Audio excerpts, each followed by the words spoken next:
이사야 7장. 아하스 왕에게 내린 경고. 우시아의 손자요 요담의 아들인 유다 왕 아하스가 나라를 다스릴 때에 시리아의 왕 르신이 르말리아의 아들 이스라엘 왕 베가와 함께 예루살렘을 치려고 올라왔지만 도성을 정복할 수 없었다. 시리아 군대가 에브라임에 주둔하고 있다는 말이 다윗 왕실에 전해지자 왕의 마음과 백성의 마음이 마치 거센 바람 앞에서 요동하는 숲풀처럼 흔들렸다. 그때 주님께서 이사야에게 말씀하셨다. 너는 너의 아들 스왈야숲을 데리고 가서 아하스를 만나거라. 그가 세탁자의 밭으로 가는 길 윗못 물 빼는 길 끝에 서 있을 것이다. 그를 만나서 그에게 정신을 바짝 차리고 침착하게 행동하라고 일러라. 시리아의 르신과 르말리아의 아들이 크게 분노한다 하여도 타다가 만 두 부지깽이에서 나오는 연기에 지나지 않으니 두려워하거나 겁내지 말라고 일러라. 시리아 군대가 아하스에게 맞서 에브라임 백성과 그들의 왕 르말리아의 아들과 함께 악한 계략을 꾸미면서 올라가 유다를 쳐서 겁을 주고 우리들에게 유리하도록 유다를 흩어지게 하며 그곳에다가 다보엘의 아들을 왕으로 세워놓자고 한다. 주 하나님께서 말씀하신다. 이 계략은 성공하지 못한다. 절대로 그렇게 되지 못한다. 시리아의 머리는 다마스쿠스이며 다마스쿠스의 머리는 르신이기 때문이다. 에브라임은 65년 안에 망하고 뿔뿔이 흩어져서 다시는 한 민족이 되지 못할 것이다. 에브라임의 머리는 사마리아이고 사마리아의 머리는 고자케야 르말리아의 아들이다. 너희가 믿음 안에 굳게 서지 못한다면 너희는 절대로 굳게 서지 못한다. 임마누엘의 징조. 주님께서 아하스에게 다시 말씀하셨다.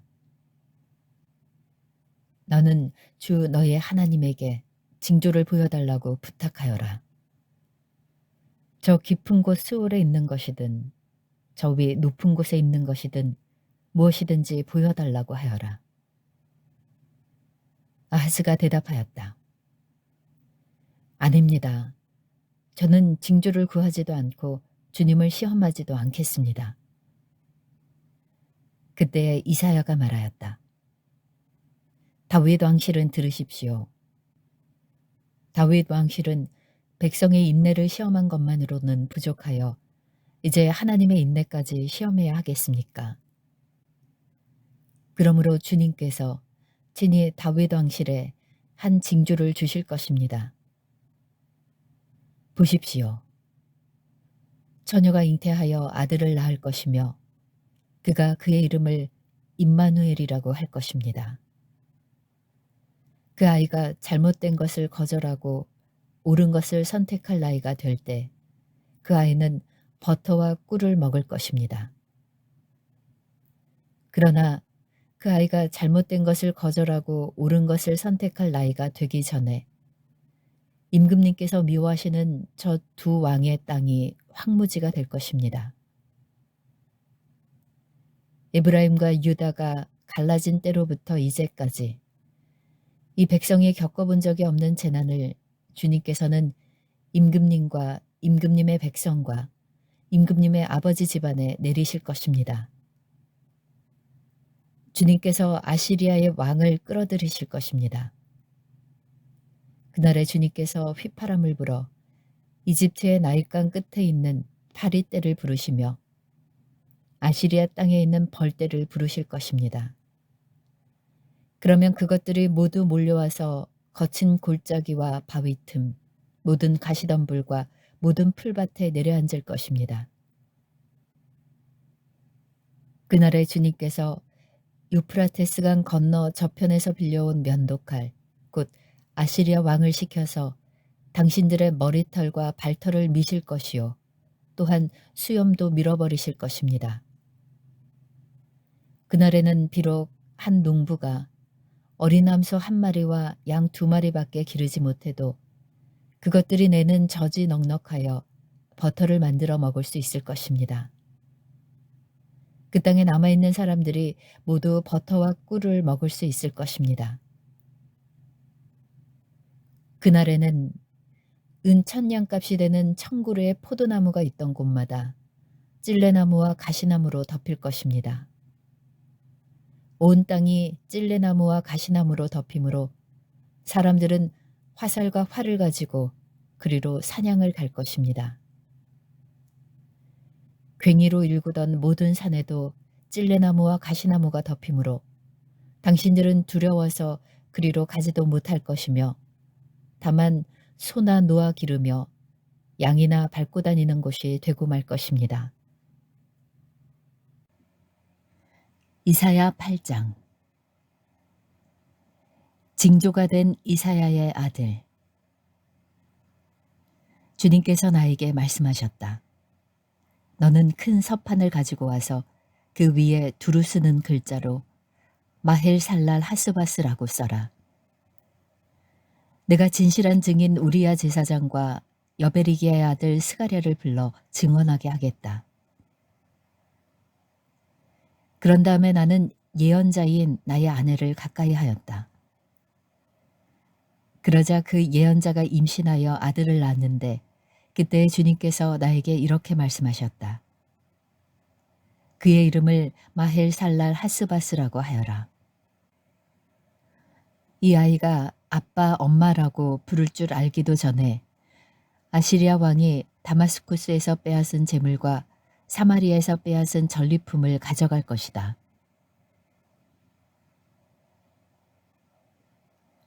아시리아 왕의 침략. 주님께서 또 나에게 말씀하셨다. 이 백성이 고요히 흐르는 실로와 물은 싫어하고 르신과 르말리아의 아들을 좋아하니 나 주가 저 세척에 넘쳐 흐르는 유프라테스 강물 곧 아시리아 왕과 그의 모든 위력을 이 백성 위에 뒤덮이게 하겠다. 그때 그 물이 온 셋강을 뒤덮고 둑마다 넘쳐서 유다로 밀려들고 소용돌이 치면서 흘러 유다를 휩쓸고 유다의 목에까지 찰 것이다. 임마누엘, 하나님께서 우리와 함께 계신다. 하나님께서 날개를 펴셔서 이 땅을 보호하신다. 너희 민족들아, 어디 전쟁의 함성을 질러보아라. 패망하고 말 것이다. 먼 나라에서 온 민족들아, 귀를 기울여라. 싸울 준비를 하여라. 그러나 마침내 패망하고 말 것이다. 싸울 준비를 하여라. 그러나 마침내 패망하고 말 것이다. 전략을 세워라. 그러나 마침내 실패하고 말 것이다. 계획을 말해보아라. 마침내 이루지 못할 것이다. 하나님께서 우리와 함께 계시기 때문이다. 주님께서 예언자에게 경고하시다. 주님께서 그 힘센 손으로 나를 붙잡고 이 백성의 길을 따라가지 말라고 나에게 이렇게 경고의 말씀을 하셨다. 너희는 이 백성이 모의하는 음모에 가담하지 말아라. 그들이 두려워하는 것을 두려워하지 말며 무서워하지도 말아라. 너희는 만군의 주 그분만을 거룩하다고 하여라. 그분만이 너희가 두려워할 분이시고 그분만이 너희가 무서워할 분이시다.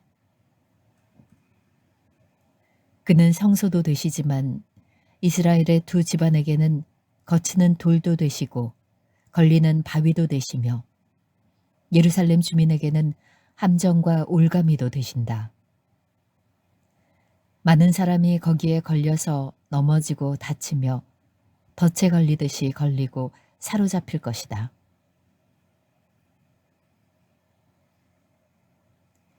이사야와 그의 제자들. 나는 이 증언문서를 밀봉하고 이 가르침을 봉인해서 나의 제자들이 읽지 못하게 하겠다. 주님께서 비록 야곱의 집에서 얼굴을 돌리셔도 나는 주님을 기다리겠다. 나는 주님을 의지하겠다. 내가 여기에 있고 주님께서 나에게 주신 이 아이들이 여기에 있다. 나와 아이들은 시온산에 계시는 만군의 주님께서 이스라엘에게 보여주시는 살아있는 징조와 예표다. 그런데도 사람들은 너희에게 말할 것이다. 속살거리며 중얼거리는 신접한 자와 무당에게 물어보아라. 어느 백성이든지 자기들의 신들에게 묻는 것은 당연하다. 산자의 문제의 교훈과 지시를 받으려면 죽은 자에게 물어보아야 한다.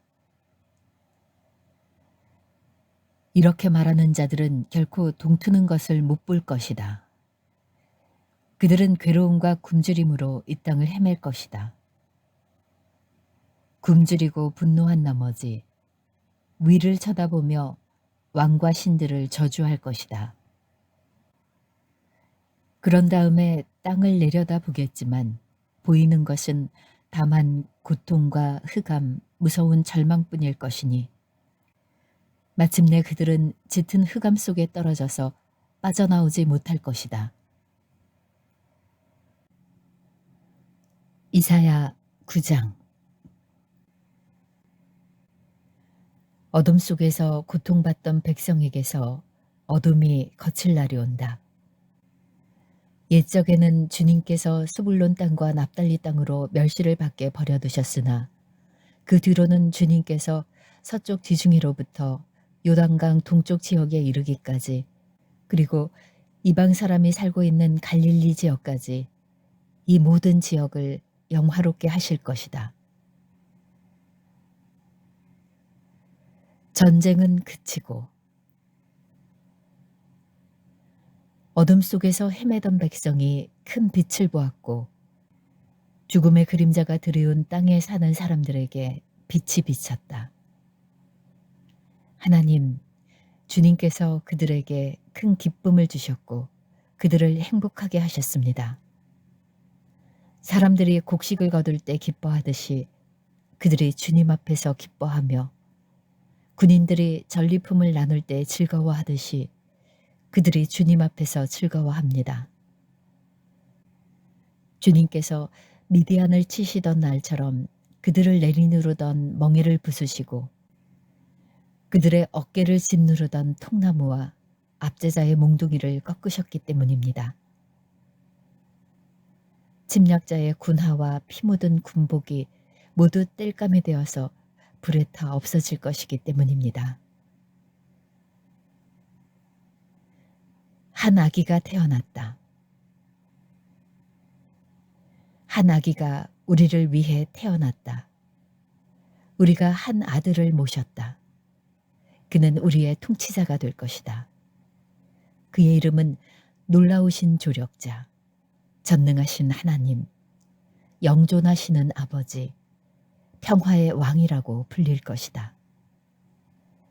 그의 왕권은 점점 더 커지고 나라의 평화도 끝없이 이어질 것이다.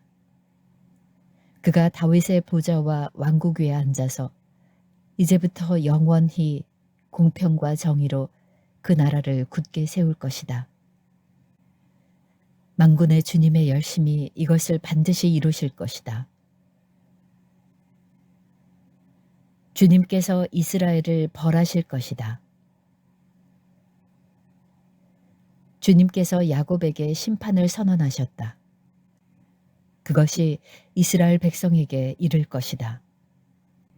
모든 백성, 곧 에브라임과 사마리아 주민은 하나님께서 그들을 심판하신 것을 마침내는 알게 될 터인데도 교만하고 오만한 마음으로 서슴지 않고 말하기를 벽돌집이 무너지면 다듬은 돌로 다시 쌓고 뽕나무가 찍히면 백향목을 대신 심겠다 한다. 이 때문에 주님께서 그들을 치시려고 르신의 적을 일으키셨고 그들의 원수를 부추기셨다.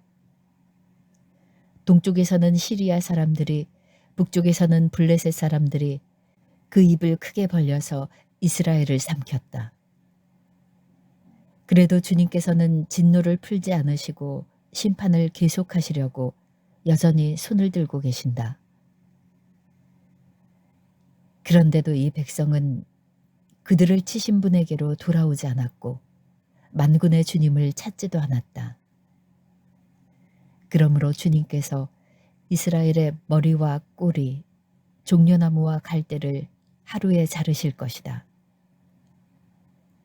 머리는 곧 장로와 고관들이고 꼬리는 곧 거짓을 가르치는 예언자들이다.